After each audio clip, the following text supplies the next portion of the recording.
It is the 5th century AD. Europe is collapsing under the weight of the Roman Empire's fall. Libraries burn, kingdoms crumble, the West slips into a dark age of mere survival. But far to the east, ancient India is glowing with scientific brilliance, exporting knowledge, shaping philosophies, nurturing art, medicine, mathematics, and astronomy.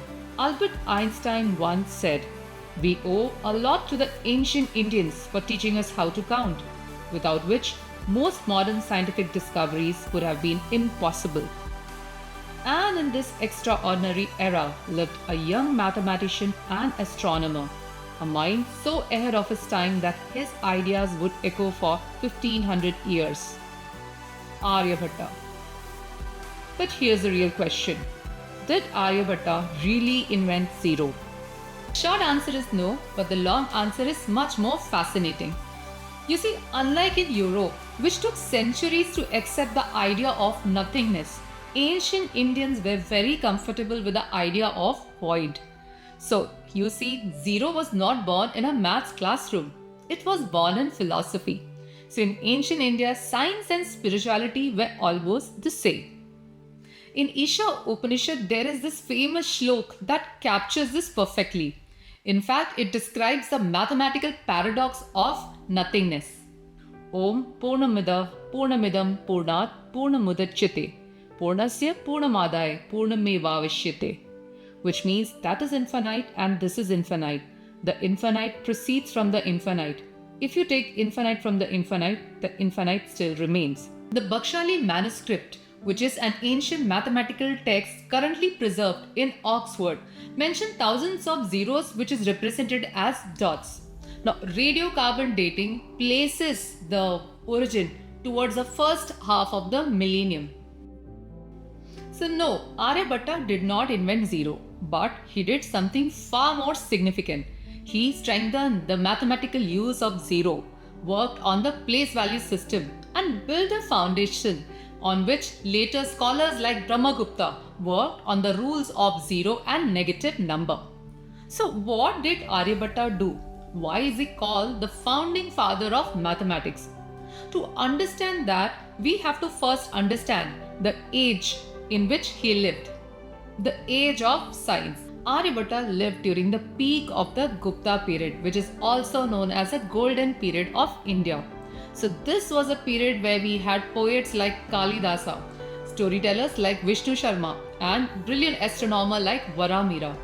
So much of the works of Hindu texts like Mahabharata and Ramayana reached their final compilation in this particular era. Much of this flourishing happened in the Gupta dynasty, which ruled large parts of northern India from 4th century to 6th century CE. Now, this dynasty was known for providing patronage where knowledge could survive.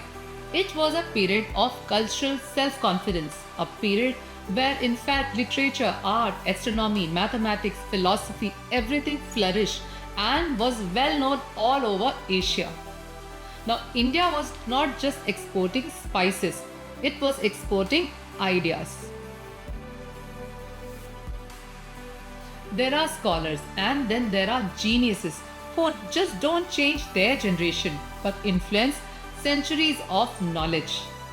Their ideas in fact become the blueprint for further innovation in the centuries to come. Aryabhatta belonged to this second category of geniuses. While his work changed the world, the man himself is a mystery. Now, his age we can gather from his work Aryabhatiya, where he mentions that he was 23 years, with a hint that 3600 years of Kali Yuga has passed. With that, we get to know that he was born in 476 CE. Now, where exactly he is born, that is again bone of contention. Most of the historian place him at Kusumapura, which is modern Patna. That is, at that time it was Patliputra. Aryabhatta with a single T essentially means he belonged to a soldier, mercenary, or a common man. So one thing is very clear, he was not a part of the traditional priest elite. So he rose to the top because of his sheer brilliance, not because of his lineage. In his own poetic words, he described his intellectual quest. By the grace of Brahma, I dived deep into the ocean of astronomical theories and rescued the jewel of true knowledge using the boat of my intellect. Aryabhatta's famous work was Aryabhatiya and Aryabhat Siddhanta. Now, the first one is well known, but the latter we only gather from the commentaries and references by scholars from other centuries. Let's start with Aryabhatiya. In 121 tightly knit Sanskrit verses, he managed to capture nothing less than the structure of the universe itself. This was not just a book, it was a scientific revolution written in poetry. Composed around 499 CE, Aryabhatiya is the earliest datable text on mathematics and astronomy that survived from ancient India. Its brilliance lies in its brevity, or ideas on algebra, trigonometry, geometry, timekeeping, planetary motions, which are all composed in form of sutras which feel like coded messages. To help students memorize this concept, Aryabhatta came up with a notation system where Sanskrit syllables were converted into numbers. The Aryabhatiya is divided into 4 chapters of padas.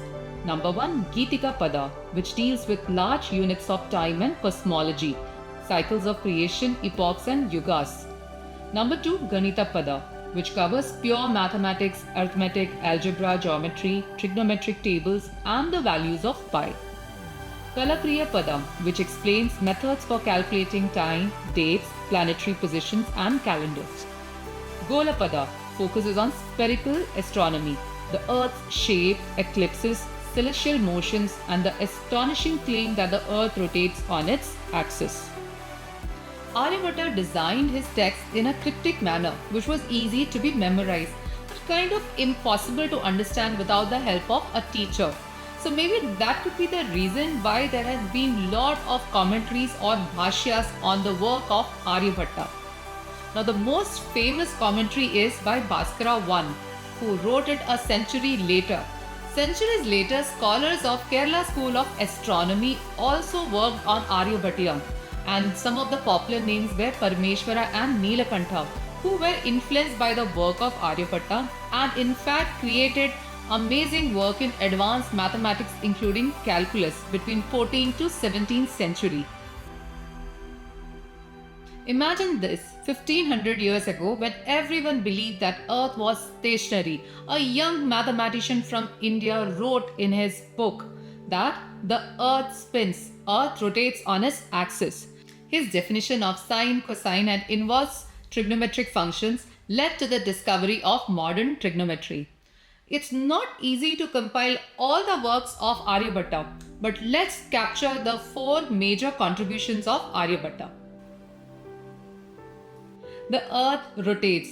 To explain this to the 5th century audience, Aryabhatta used an analogy of relativity, which was famously used by Galileo 1000 years later. In one elegant sentence, he dismantled the idea of a stationary Earth and introduced the physics of relative motion. Aryabhatta calculated the value of pi with stunning precision in 5th century AD without the use of a calculator or any other device. Now, here is the genius part. He explicitly uses the word asana in Sanskrit, which means approximate or approaching. Imagine he was the first mathematician to realize that pi is not a single clean number, but hinting at that pi is an irrational number. If you have suffered through sines and cosines in your high school, then you have Aryabhatta to thank for. While the Greeks used chords, Aryabhatta used half chord and he called it as ardhijya or simply jya. The word jya traveled to the Arab world and they pronounced it as jiba. Now, when Latin translators read it, they considered it as jibe, which means pocket or fold, and they wrote it as sinus. Later, this sinus was converted into our modern sine. Aryabhatta worked extensively in algebra. One of his most famous work in algebra is the Kutaka method, where he solved the indeterminate equation of the form ax plus by equal to c. Now this is essentially a pulverizer method where a large number is broken into smaller parts. Today it is called as Euclidean algorithm, whereas it was discovered by Aryabhatta as early as 5th century AD. Before Aryabhatta, the Indian mathematics was practical, religious, and there was oral transmission. For the first time, maths was codified as a scientific discipline. Aryabhatta is a spark. He overshadows others not because he did everything, but because he began everything. Brahmagupta, the refiner. He gave the world the formal rules for working with zero and negative numbers. Bhaskara, the peak. By 12th century, we see Bhaskara's work, the Siddhant Shiromani, considered the masterpiece of medieval math.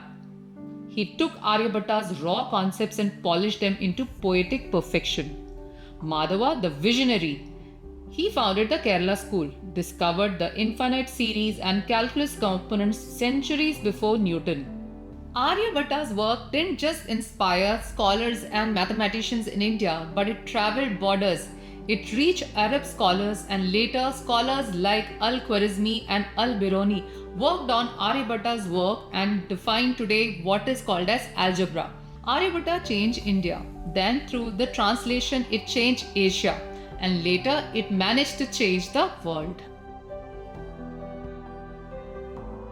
For far too long, the world history has reduced scientific breakthrough in one simple line: Greece, Europe, modern age.